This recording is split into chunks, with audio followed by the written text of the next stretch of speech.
मला इथे अंधारात कोणी दिसत नाही. That's okay, maybe it's for the good.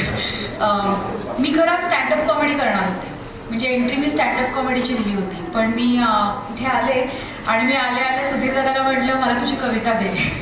आणि मी स्टँडअप कॉमेडी नंतर कधीतरी करीन, पण आज मी हे नाटक पाहून आणि नाटकाची रिहर्सल पाहून भारावून गेले. आणि मला आपल्याच महाराष्ट्राचा इतिहास जो आपण पाहिला आणि साहित्य परंपरा ह्याविषयी इतकी सुंदर कविता समोर असताना आज मला ती सादर करावीशी वाटली. तर बेसिकली मी जेव्हा पहिल्यांदा अमेरिकेत आले ना, तेव्हा म्हणजे वर्षांपूर्वी, तेव्हा तोपर्यंत माझा संपर्क बहुतांशी मराठी लोकांशीच होता.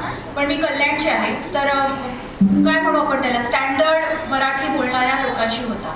अमेरिकेत आल्यानंतर मला इतर सगळ्या भाषा बोलणारी लोक आणि महाराष्ट्रातलीच वेगवेगळ्या लहेजात, वेगवेगळ्या ॲक्सेंटमध्ये, वेगवेगळ्या टोनमध्ये बोलणारे मित्रमैत्रिणी मिळाले. आणि कितीतरी नवीन खाद्यसंस्कृती, साहित्य परंपरा आणि त्यांच्या इतर परंपरा हे सगळं कळलं. आणि त्याच्यातनं मला असं वाटतं की it's very odd thing to say, पण मला महाराष्ट्राबाहेर राहून महाराष्ट्राची जास्त